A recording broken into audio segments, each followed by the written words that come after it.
Now turn to Section 1. Section 1. You will hear a conversation between a woman clerk and a customer at a cell phone store. First, you have some time to look at questions 1 to 6.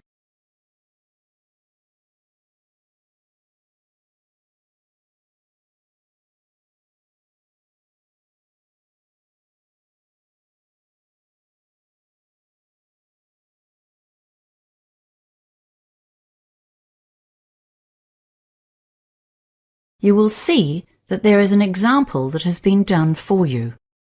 On this occasion only, the conversation relating to this example will be played first. Good morning. What can I help you with today? Well, I've just moved here, and I need to get a new cell phone number. Okay, we've got both prepaid plans and 24-month contract plans. The woman clerk says there are 24-month contract plans. So contract plans has been written in the space. Now we shall begin. You should answer the questions as you listen, because you will not hear the recording a second time. Listen carefully and answer questions 1 to 6. Good morning. What can I help you with today?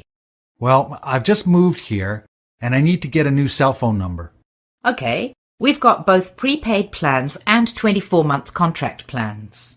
I'll only be here for a year, so I think a prepaid plan is better. Can you tell me something about those? Of course. We've got a number of different plans.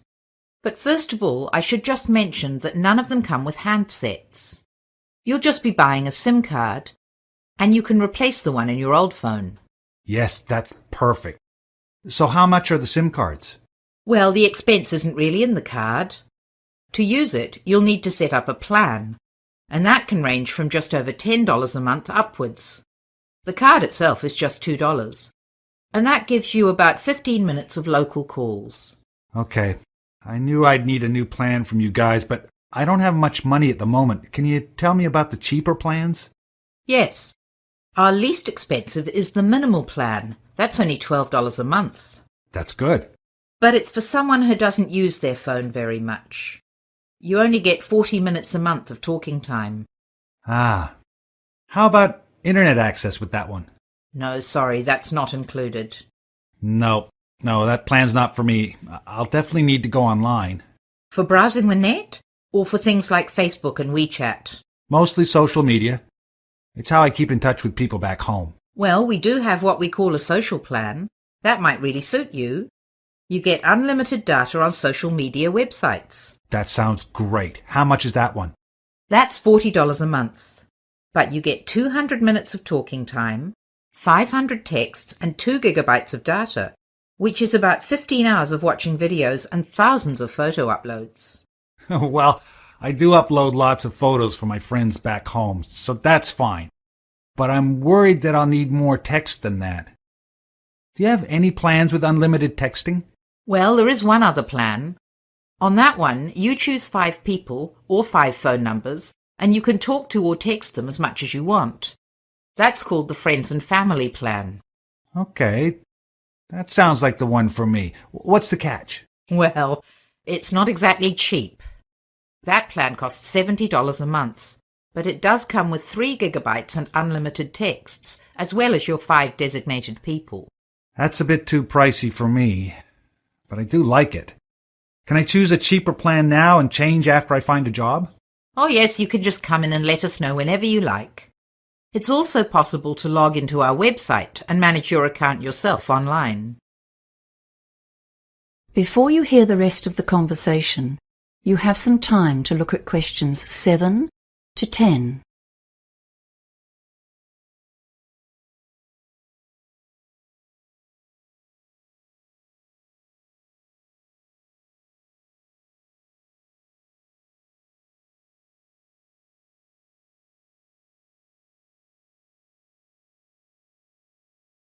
Now listen and answer questions 7 to 10.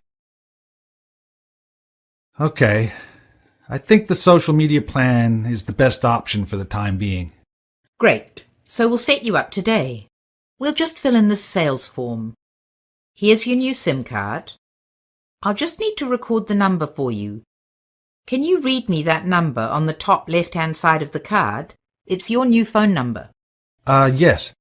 It's 047-877-9233. Okay, I got it. So remember, that's your new number, so you should write it down as well so you can inform your contacts. Hold on to this package that the SIM comes in. There's information on that about how to contact us, just in case your phone gets lost or something like that. Oh, yes, that's important. So next, I'll need your name. Sure. It's Stephen. That's Stephen with a V. And my surname is Conway. That's Conway. Okay, that's cool. And your address, please? Well, at the moment, I'm living in temporary accommodation. Once I've found work, I'll be moving to a different place. Do you think that matters? Well, not really for now.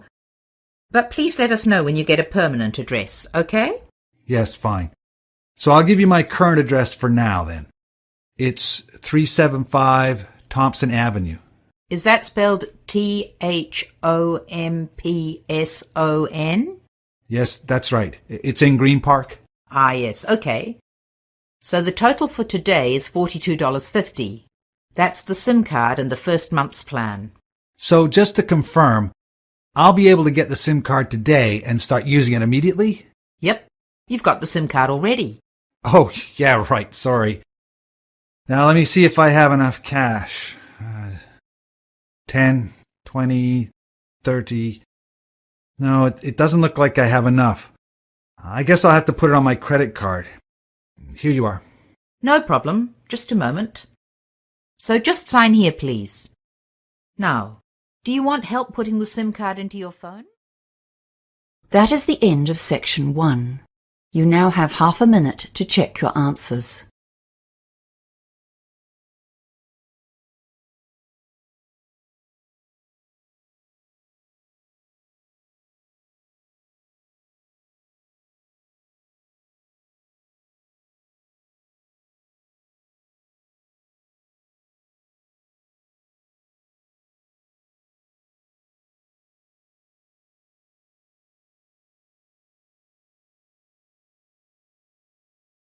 Now turn to section 2.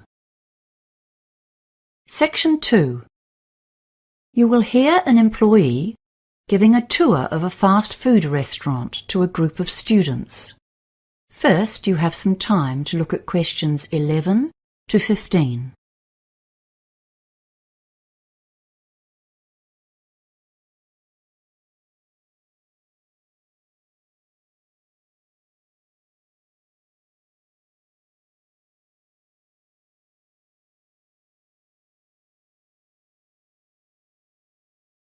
Now listen carefully and answer questions 11 to 15. Good afternoon, everyone. Can you all hear me? Good. Let's go through to the kitchen now so you can see the full operation of the restaurant. First, I want to emphasize the importance of kitchen hygiene. It's crucial for our business reputation. On the wall here, we have a dispenser of plastic shower caps. Forget about fashion statements. Everyone who goes into the kitchen must wear one to protect against stray hairs getting into the food. Please take one and put it on now. Alongside it is the sanitizer. Again, you all need to use this and scrub your hands thoroughly before we go in. Also, please be aware that this is a working kitchen, so many of the counter surfaces inside could be hot. It's best not to touch anything as you go through, just in case. It's just basic safety and common sense. You'll notice the number pad on the door here. We have full security in the kitchen. Now that most people pay with a bank card rather than cash, there's no great concern about robbery. Again, it's our reputation that we are protecting here. We restrict access mainly because we need to be certain that our food cannot be contaminated and that our workers can get on with the job without interference from unauthorized people. Right, come on in. First, here's the storeroom. Our ordering systems are very efficient. The quantities in each burger must be exact, and this is ensured by the various food dispensers we use. For example, 20 mils of our famous home brand mayonnaise is dispensed in our most popular burger. So, at the end of the day, when I check how many burgers have been sold or binned, I know if the mayonnaise stocks are running low, and I can order more. Okay, now onto the operational side of things. Consistency is the key here. Every burger in any of the brand's restaurants should have the same quantities of the same ingredients, so that all our customers are sure of what they're ordering. Our delivery standard is to keep the customer waiting no longer than 2 minutes for their burger. That's truly fast food. We don't like wastage, so we analyze our sales statistics to predict the demand for each day, and even the times of day when there is most need. However, to make sure that we can meet the production targets, we can't avoid some waste. At busy times, sometimes there'll be a stack of 6 burgers in the warming rack. We know these won't stay at their best for long, so after 10 minutes, they must go into the bin. Another key area is efficient staffing. We have some full-time staff, of course, but part-time staff will do maybe 2 hours at noon and another 2 at 6, and other casual staff are on call at peak times. This really helps us with efficiency of service and the economy of the operation. We train all our staff at all the different stations, but when we're busy, each member of staff works at one particular station, grilling the buns, cooking the meat, adding salad, cheese, and sauces, or packaging. Before you hear the rest of the talk, you have some time to look at questions 16 to 20.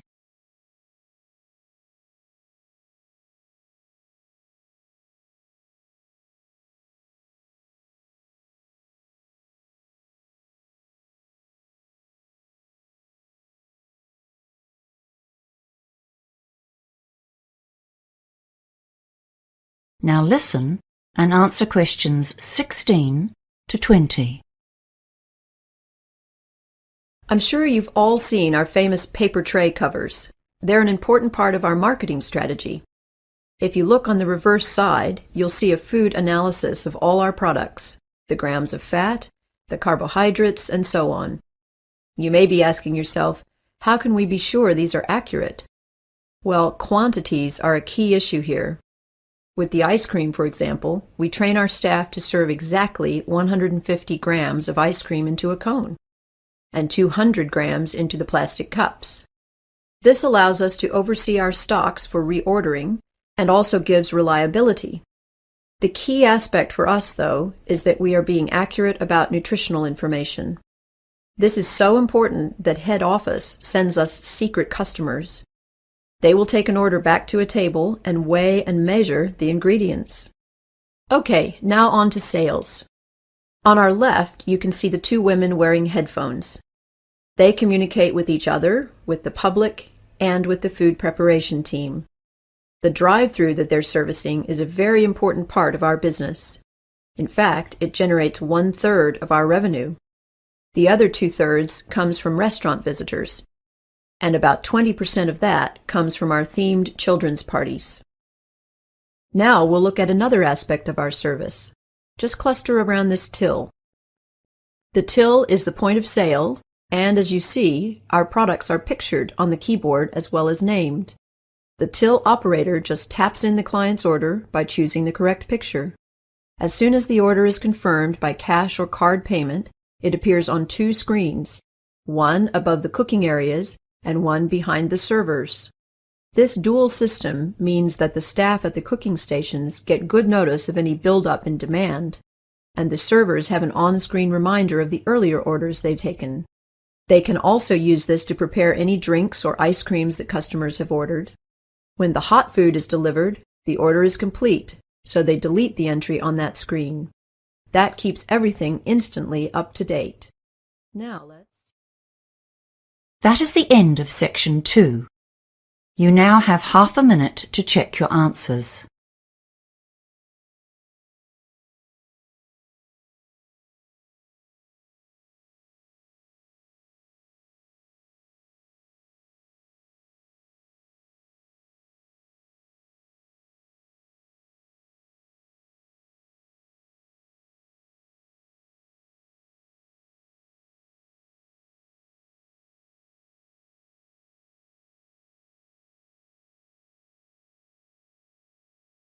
Now turn to Section 3. Section 3.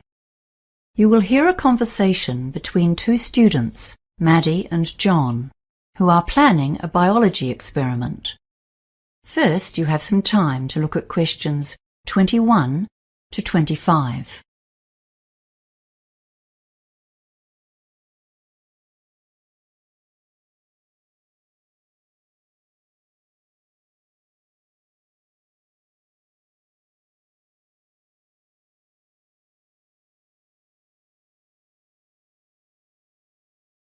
Now listen carefully and answer questions 21 to 25. Okay, John. We're studying the crabs on the local beaches, right? Yep. And we've got this form to fill in. So, our idea is that we find out if there's any impact from people using the beach. And the rubbish they leave. And there's other rubbish too, like from passing boats. Oh, right. So our experimental hypothesis is that people's use of the beach impacts on the crabs living in the sand. To include everything, we probably need to write down human activity. Fair enough. I agree. Okay, so what are we including as our variables? Of course, the first one has to be the overall number of visitors to the beach, right? Yeah. On the form I'll call that visitor numbers. Okay. And then another one is time of day. Yeah. I think Mr. Bin said we need to look at the beach when it's busy in the daytime, when people are running around. Those four-wheel bikes are charging up and down, so the noise levels are really high. Yeah. And again at night when it's quiet. Okay, fine. And I was wondering... What? What if some of the rubbish and food that people leave round is actually tasty for the crabs? Good thinking. So another variable is whether people actually feed the crabs without meaning to. How can we phrase that? People feeding the crabs? No, that won't do. They're not doing it on purpose. How about, food left on the beach? Yes, okay, but can we make that shorter? How about edible rubbish? Yes, good. So we need to have several beaches, don't we? You know, at least one that's hard for people to get to, that has almost no rubbish, and others with more visitors. Yes, that's right. Though, of course, there'll still be floating stuff from the sea on all the beaches and pollution from the passing boats, won't there? True. I guess we have to take those as constants. Well, we have 3 beaches to work with. The first one is the busy beach right in the town alongside the promenade. That'll be perfect for the high-use one. Right. Then there's the little bay around the corner that you can only reach on foot by going over the hill. So I guess not so many people visit that one. No, but some do. It's quite popular in summer for picnics. Yeah, so it gets a little use, but not that much. And do we have one where no one goes, as a control? Well, Mr. Ben has asked a farmer to let us go across his land to another one the public never gets to. Ah, right, I remember. It's called Sandy Point, isn't it? Yeah, that's right. Before you hear the rest of the conversation, you have some time to look at questions 26 to 30.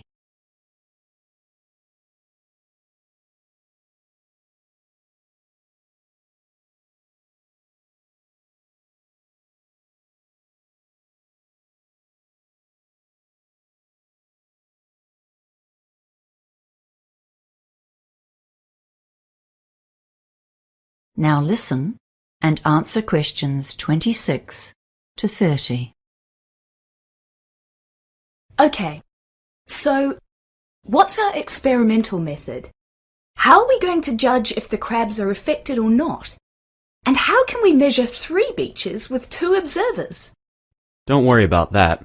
My younger brother will help us out. He's really keen. So we'll need to count the crabs, or at least their holes in the sand, during a particular time period. Count how many we see. Yeah, okay. So we need to be precise about the time. And surely we need to choose a specific part of the beach to measure. Yeah, that's right. So we need things to measure the time and the area with, right. What else do we need to think about? Well, to compare the beaches properly, we'll need to visit them all first, won't we? To see the lay of the land. Because we also need to set the identical distance from the actual water's edge for each beach. And of course that will change as the tide goes in and out. Let's see. We'll need measuring tapes and string and little posts to mark the area.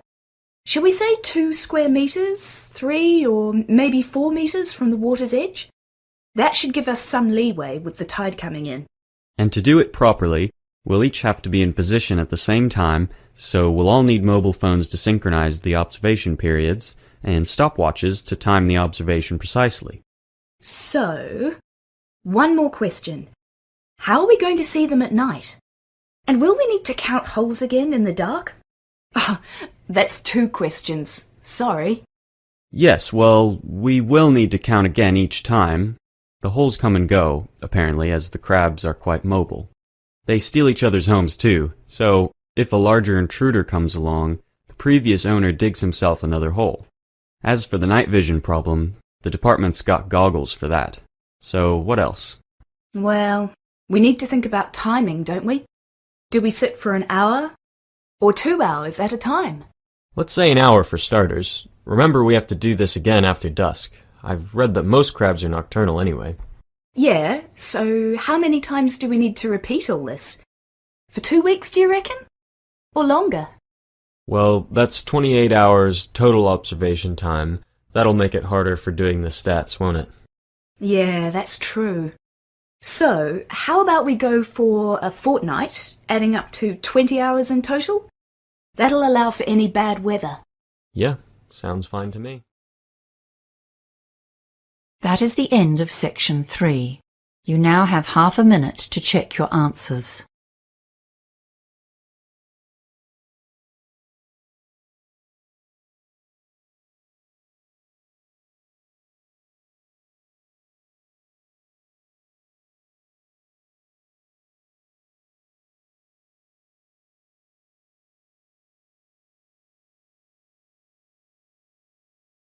Now turn to section 4.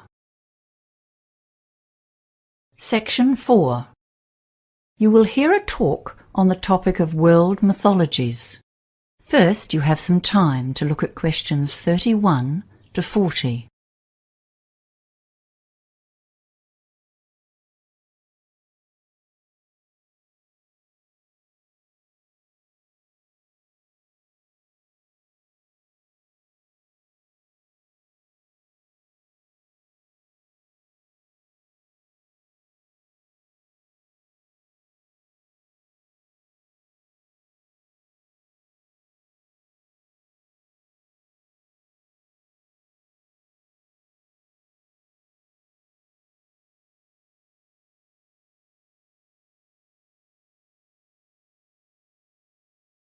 Now listen carefully and answer questions 31 to 40. Today's lecture is about some of the common themes in world mythologies. Why do all cultures invent mythologies, and what do they have in common? Well, firstly, these stories provide explanations for the questions we all ask. How was the universe created? Where does the sun come from? What are the stars?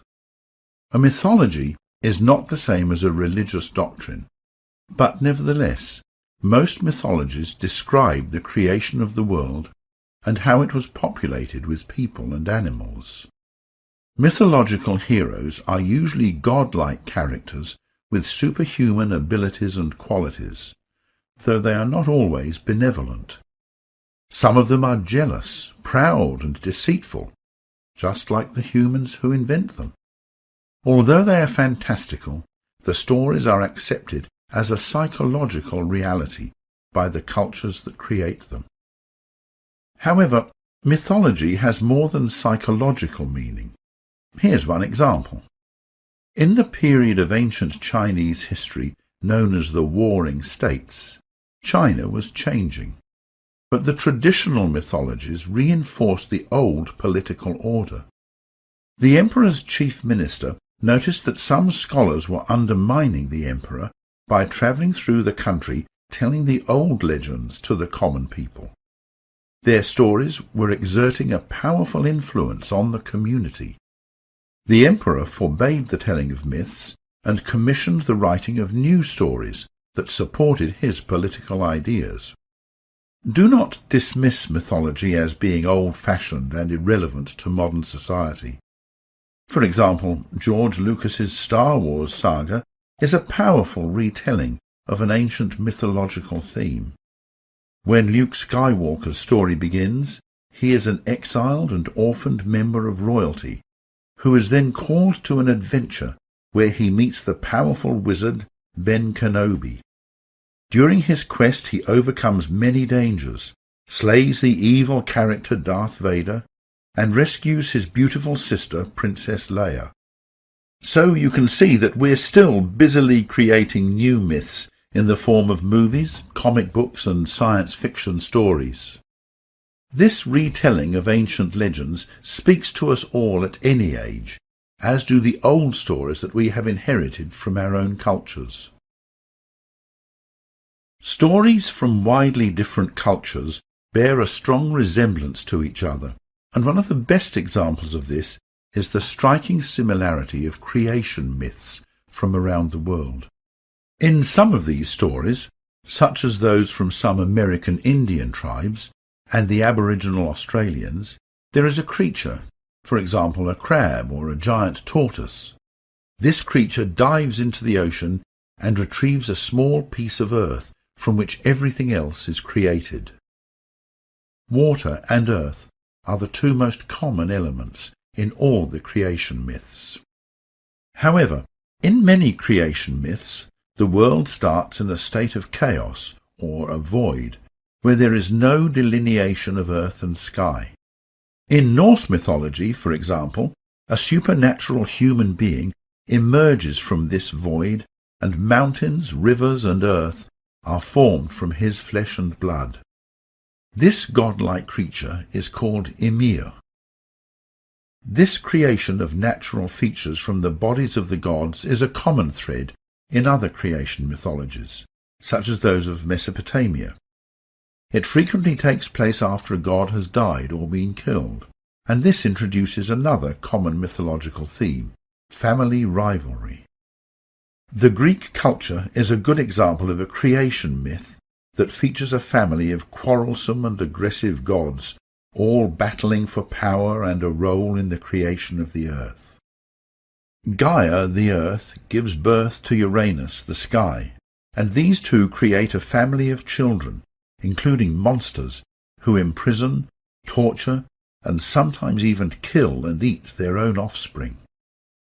Creation myths do not provide examples of the cardinal virtues, but they do address universal themes of jealousy, war, and lust for power. Another common element is the image of a cosmic egg.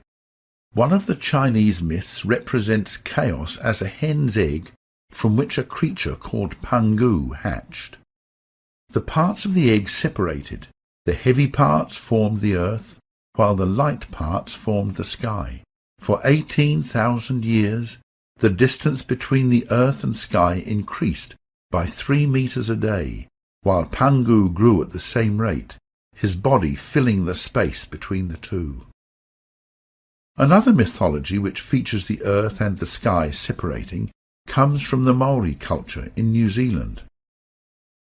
In this story, the Sky Father Rangi and the Earth Mother Papa lie touching each other. They have many children, all boys, and these children plot together to separate their parents so that they can live in the light. After many failed attempts at separation, Tane, the god of the forest, lies on his back and pushes his parents apart with his legs.